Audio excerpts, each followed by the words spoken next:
بسم اللہ الرحمن الرحیم وبہ نستعین وہو خیر ناصر المؤمنین۔ بس یعقوبیہ میں ہماری بحث دین اور دین کے معانی اور دین کی اقسام کے متعلق ہو رہی تھی۔ پچھلی بحث میں ہم نے عرض کیا تھا کہ ابن عربی نے دین کے 3 لغوی معنی کیے ہیں اور ساتھ یہ بھی فرمایا ہے کہ دین کی اصطلاحی تعریف میں یہ تینوں معنی ماخوذ ہیں، ان تینوں معنی کو اخذ کیا گیا ہے۔ جب دین کی اصطلاحی تعریف کرتے ہیں تو یہ 3 لغوی معنوں کے ساتھ ان کی مطابقت ہے۔ دین کا پہلا لغوی معنی انہوں نے بتایا تھا انقیاد۔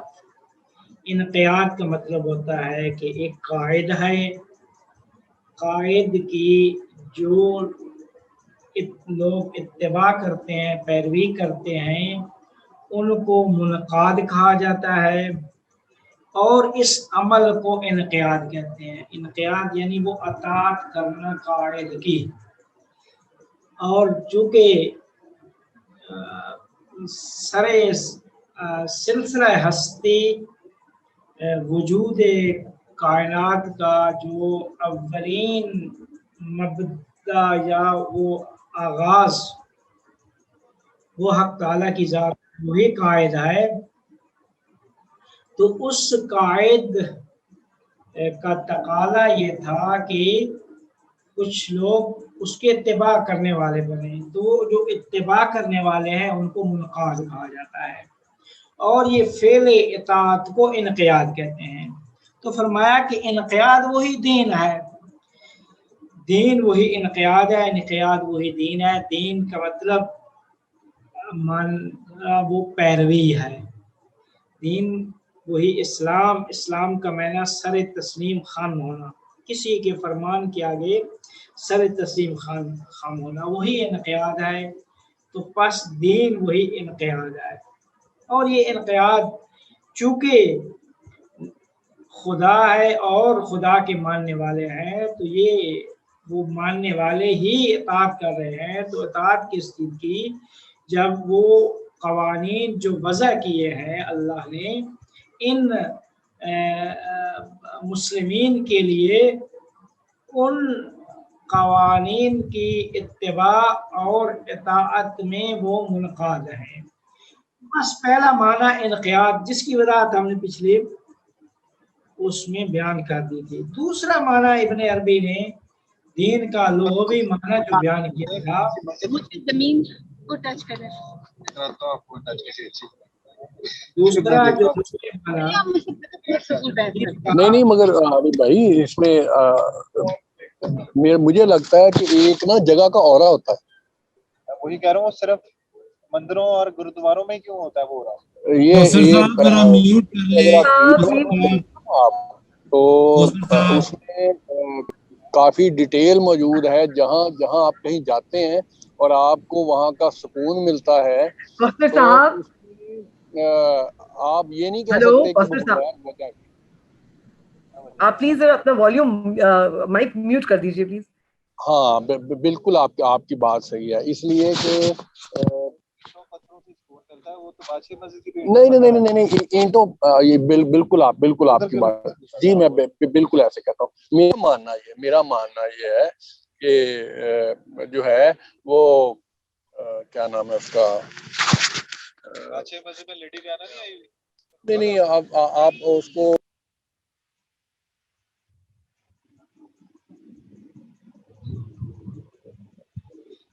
دین کا دوسرا معنی جزا ہے۔ دین کا دوسرا معنی لغوی معنی جزا ہے، کہ جو اس دین کی حقیقی تعریف، حقیقت دین میں جسے اخذ کیا گیا ہے وہ مفہوم جزا ہے۔ کان الدین و جزا، یعنی دین کی موافقت اور مخالفت جزا رکھتی ہے۔ اگر موافقت ہوگی تو وہ جزا ثواب کی صورت میں ہوگی، اگر مخالفت ہوگی تو وہ جزا عقاب کی صورت میں ہوگی۔ تو ابن عربی جزا کے متعلق 3 مرتبوں میں بحث کرتے ہیں۔ پہلا مرتبہ انہوں نے بیان کیا تھا جہاد کو اہل الظاہر کی عقیدے میں جو جزا ہے، اہل الظاہر جس چیز کو جزا مانتے ہیں، اہل الظاہر یعنی وہ جنہوں نے علم حاصل کیا، علم حصولی کے ذریعے سے جن کو معلوم ہو گیا کہ اللہ تعالیٰ نے فرمایا ہے یہ عمل کریں گے تو یہ آپ جزا رکھ دیا، اس کا ثواب ہوگا، یہ کریں گے تو اس کا عقاب ہوگا۔ تو ہر عمل چاہے اچھا ہے چاہے برا، ہر عمل کے 2 چہرے ہیں، ایک اس عمل کا ظاہر ہے جو اس دنیا میں ایک اس کا چہرہ ہے، ایک اس عمل کا باطنی چہرہ ہے کہ جس کا آخرت میں ظہور ہوگا۔ تو آخرت میں جو ظہور ہوگا وہ تجسم اعمال کی صورت میں، وہاں پہ عامل و عمل، اتحاد عامل و عمل وہاں پہ ہوگا۔ تو فرماتے ہیں کہ یہ حکیم اور متکلم کی یہ نگاہ ہے کہ یہ انہی کو ابن عربی نے اہل الظاہر کہا ہے۔ اہل الظاہر جو حکیم ہے، متکلم ہے، جنہوں نے علم حاصل کیا علم حصولی کے ذریعے سے، جن کو معلوم ہوا کہ فلاں عمل صحیح ہے، اچھا ہے، فلاں عمل برا ہے، تو اس کی موافقت مخالفت وہ سارے کا سارا یہ جو علم کلام اور فلسفہ میں جو بحث ہوتی ہے۔ لیکن فرماتے ہیں کہ حکیم اور متکلم سے ایک درجہ اہل باطن، بلکہ 2 درجے سے اہل الباطن آگے جاتے ہیں، آگے جاتے وہ جزا کی تحلیل کرتے ہیں سر و قدر کی لسان میں۔ فرماتے ہیں سر و قدر و وحدت خالصہ، خالص وحدت اور سر القادر۔ سر القادر یا سر القادر بھی کہا جاتا ہے وحدت محضہ کو۔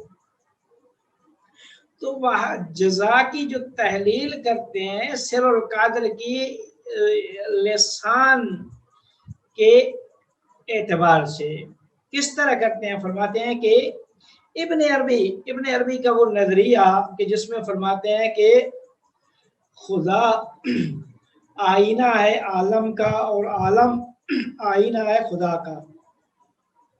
اب عالم میں چونکہ عالم پورے کا پورا عالم کے اوپر اسما ہے، ہر اسم کو ایک آئین کی ضرورت ہوتی ہے، تو آیان ثابتہ وہاں سے تشکیل پاتی ہے۔ تو کہتے ہیں کہ کبھی آیان ثابتہ اور آیان ثابتہ کی اتباع میں اشیاء وہ آئین حق بنتی ہیں۔ سنریہم آیاتنا فی الآفاق والانفس، یعنی اور کبھی حق کیا ہے، خود حق تعالی اشیاء عالم کا آئینہ بنتا ہے۔ تو کہتے ہیں یہ وہی بات ہے کہ جیسے حکیم وہ برہان صدیقین کی صورت میں جس تک پہنچتا ہے، وہ برہان صدیقین جو ہماری نگاہ میں مکمل نہیں آیا، کہ برہان صدیقین وہ آیا کہ جس میں غیر خدا سے خدا کو ثابت کیا جاتا ہے۔ تو کہتے ہیں کہ وہ برہان صدیقین میں حکیم کے جو ذہن کی اختراع ہے اس کو وہ خدا جانتے ہیں، بہرحال کہ یہ اس سے بالاتر جاتے ہیں، یہ غیر عارف لوگ ہیں جن کی فکری تلاش یہاں تک پہنچتی ہے، لیکن چونکہ انہوں نے حقیقت تک کو نہیں دیکھا لہذا معذور ہے، یعنی ان کے پاس عذر ہے۔ تو فرماتے ہیں کہ کبھی عالم حق آئینہ بنتا ہے عالم کا، اور کبھی عالم آئینہ بنتا ہے حق کا، اور کبھی یہ دونوں آئینے آنے واحد میں ایک دوسرے کے آمنے سامنے آ جاتے ہیں، تو ہر ایک کا دوسرے آئینہ میں ظہور ہوتا ہے۔ اور محور اصلی کیا ہے؟ وہ خدا ہے۔ فرماتے ہیں مرآت حق شدہ من ور مرآت من شد او، با ہم دگر مقابلے گشتیم بی جہاد۔ یہ کہتے ہیں یہ جو تین قسم کے حال، تین قسم کی جو صورتیں پیدا ہوتی ہیں کہ کبھی حق آئینہ بنتا ہے، کبھی عالم آئینہ بنتا ہے، کبھی دونوں آئینے آمنے سامنے آ جاتے ہیں، یہ تینوں صورتیں ابن عربی فرماتے ہیں یہ وہ سالک عارف کے شہود کا حال ہے، یہ کوئی تین حقیقت خارجیہ نہیں ہے بلکہ یہ تینوں عارف کے تینوں حال ہیں، یہ تین قسم کے حال ہیں۔ کہتے ہیں کبھی وہ عارف سالک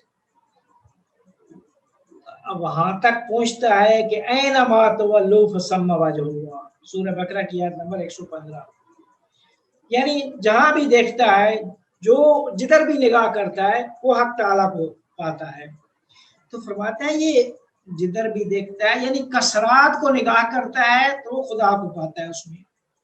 تو کبھی سالک کثرت کے مرتبے پہ پہنچتا ہے اور کبھی سالک اس مرتبے پہ پہنچتا ہے کہ وحدت اسے نصیب ہوتی ہے۔ اللہ نور السماوات والارض، اللہ کو آسمان اور زمین کا نور جانتا ہے۔ تو کہتے ہیں کہ یہ آسمان و زمین اور جو کچھ ان میں ہے ان سب کو نور خدا سے دیکھتا ہے، تو تب کیا ہے وہ کمال پہ پہنچتا ہے۔ تو فرماتے ہیں کہ یہ ایک مقام جمعی جسے کہتے ہیں اس پہ پہنچتا ہے کہ دو آئینے ایک آمنے سامنے ہیں بلکہ ایک ساتھ ایک دوسرے کو منعکس کر رہے ہوتے ہیں، تو کوئی بھی ان میں دوسرے کا لیے حجاب نہیں ہوتا، حجاب نہیں ہوتا، تو اس حال کا عارف مشاہدہ کر رہا ہوتا ہے۔ تو فرماتے ہیں پس ابن عربی کی نگاہ میں عارف کامل وہ ہے کہ جو نہ فقط کثرات کا مشاہدہ کرتا ہو، نہ فقط وحدت کا، بلکہ وہ مقام جم پہ پہنچا ہو۔ مقام جم پہ پہنچا ہو کا مطلب یہ ہے کہ عارف کامل وہ ہے کہ جو کثرات اور وحدت کو ایک ساتھ مشاہدہ کرتا ہو، تو پھر وہ مقام جم پہ پہنچتا ہے۔ تو فرماتے ہیں کہ وہ صورت جہاں پہ حق عالم کا آئینہ بنتا ہے تو وہاں پہ مختلف قسم کے حال اور احوال پیدا ہو جاتے ہیں۔ تو فرماتے ہیں کہ کبھی وہ علیم بن جاتا ہے، کبھی وہ قدیر بن جاتا ہے، کبھی سمیع بن جاتا ہے، کبھی خالق بن جاتا ہے، کبھی رازق بن جاتا ہے، اور کبھی وہ خدا دیان ہے۔ دوسرے لفظوں میں کبھی خدا اس میں دیان سے آئینہ بن جاتا ہے، اس میں دیان سے آئینہ بنتا ہے اور اشیاء اس دیان کے آئینے میں دیکھی جاتی ہے، اشیاء اس دیان کے آئینے میں دیکھی جاتی ہے۔ تو فرماتے ہیں اسی مشاہدہ میں ہی عارف اور سالک سمجھ لیتا ہے کہ ہر دین اور جزا جو اشیاء کو نصیب ہوگی سب کی سب وہ خود اشیاء سے ہی ہے، سب کی سب خود اشیاء سے ہے جو اشیاء تک پلٹ رہی ہے۔ اشیاء حق کے آئینہ میں دیکھے جا رہے ہیں اور حق دیان ہے۔ حق جب دیان ہے تو پس حق سے کوئی چیز اشیاء تک نہیں پہنچتی، بلکہ جو کچھ بھی اشیاء ہے وہ سب کا سب آئینہ ہے، دیان کا آئینہ ہے۔ تو فرماتے ہیں کہ یہی ہے وہ معنی جہاں پہ کہا جاتا ہے کہ ہر شخص اپنے اعمال کا ذمہ دار ہوگا، کہ ہر شخص کے اعمال اس کی اپنی طرف پلٹتے ہیں، ہر کوئی اپنے عمل کا مہمان ہے۔ لا یحمدن الا نفسہ ولا یذمن الا نفسہ من عمل صالحا فلنفسہ ومن اساء فعلیہا۔ تو فرماتے ہیں کہ جو بھی جس کی خاص ہوتی ہے اللہ عطا کرتا ہے، جب اللہ عطا کرتا ہے تو آخر میں خدا عطا کے بعد آخر میں خدا یا اس کے اوپر جب اسے عطا ہوتی ہے تو وہ اپنے اعمال کے ذریعے سے جو کچھ بھی ہوتا ہے وہ کیا کہتے ہیں انجام دیتا ہے. تو جو کچھ بھی انجام دے رہا ہوتا ہے یہ سب اس کی ذات کا تقاضا ہوتا ہے, اس کی ذات کا تقاضا ہوتا ہے جو کچھ اسے عطا کیا جاتا ہے. تو یا ان اعمال کے نتیجے میں یا اللہ تعالیٰ اس میں غفور الرحیم کی صورت میں اس کا ظہور ہوگا, بخش دے گا اللہ, اس کو جزا یہ ہوگی کہ اللہ تعالیٰ بخش دے گا. یا اس میں منتقم ان من المجرمون منتقمون, سورہ سجدہ کی آیت نمبر 22. تو فرماتے ہیں چونکہ اللہ کی رحمت اس کے غضب پہ سبقت لیتی ہے تو اس وجہ سے اعمال حسنہ کو 2 برابر اس کی جزا دی جائے گی. من جاء بالحسنۃ فلہ عشر امثالہا, یا ایک اور آیت میں آیا ہے فلہ خیر منہا, سورہ انعام کی آیت نمبر 130 160 اور سورہ نمل کی آیت نمبر 89. تو فرماتے ہیں کہ پس اور سیئات کے مقام پہ جزا یکساں ہے. تو پس خلاصہ یہ ہو گیا کہ جزا یہاں پہ عبارت ہے کہ تجلی حق اپنے وجود کے آئینے میں آیان ممکنہ کے اعتبار سے اس میں دیان کی صورت میں, اس میں دیان سے جتنا جو کچھ ممکنات کے آیان تقاضا کرتی ہیں اتنا کچھ ہی اس حق کی تجلی ہوتی ہے اپنے وجود کے آئینے میں. وہ جو ممکنات ہیں, ممکنات کی آیان کیا ہیں, وہ اسی طرح دیکھی جا سکتی ہیں. تو لہٰذا جزا کا مطلب یہ ہو گیا کہ جزا انسان کی وہ آیان ثابتہ کے اقتضاء کے مطابق ہے, آیان ثابتہ کے اقتضاء کے مطابق ہے. اس کو کہا جاتا ہے جزا بلحاظ سر القادر. مطلب یہ ہوا کہ اللہ تعالیٰ ہر شخص کی جو عین ثابت ہے, جو کچھ اس کا تقاضا ہے, تو وہی اس چونکہ ہر انسان کے عمل کی بازگشت اس کی طرف ہے, تو جو کچھ بھی اس نے کیا ہے اس کی عین ثابتہ کا تقاضا تھا. تو لہٰذا جزا یعنی جو کچھ اس کی عین ثابتہ کا تقاضا تھا وہی اسے عطا کیا جائے گا. یا اس میں غفور الرحیم کی صورت میں اللہ کا ظہور ہوگا, یا پھر منتقم کی صورت میں کہ عقاب ہوگا. تو فرماتے ہیں کہ جو کچھ بھی ممکنات کی طرف پلٹایا جائے گا یا جو کچھ بھی ممکنات کی طرف بازگشت ہوگی وہی چیز ہے جو ان کی ذوات کا تقاضا تھا, جو ممکنات کی ذات کا تقاضا تھا وہی کچھ ان کو لوٹایا جائے گا. چونکہ ممکنات کی جو آیان ثابتہ تھیں وہی اس کا جو کچھ تقاضا تھا وہی انہی کی طرف پلٹایا جائے گا, وہی ان کی طرف پلٹایا جائے گا. لہذا جو کچھ بھی ان کے اوپر ان کو جو کچھ بھی عطا ہوگا, جو کچھ بھی انہیں ملے گا وہ خود انہی کی طرف سے ہوگا. کیوں؟ کیونکہ ان کی عین ثابتہ کا تقاضا یہی تھا. اس کو ابن عربی نے کہا ہے کہ جزا بلحاظ سر القادر, بلحاظ. پس خلاصہ یہ ہوگا کہ ممکنات جو حق کے آئینے میں دیکھی جاتی ہیں تو وہ ممکنات کی جو آیان ثابتہ ہیں, آیان ثابتہ کا کی جو ذات تقاضا کرتی تھی جو کچھ بھی ان کو ملے گا سب کا سب ان کی ذات کا تقاضا ہوگا اور خود انہی کی طرف سے ہوگا. اس کو کہتے ہیں جزا بلسان سر القادر. اب دوسری صورت ایک جزا بلحاظ سر القادر, ایک وہ تھی بلسان الظاہر, دوسری جزا بلسان سر القادر. اب تیسری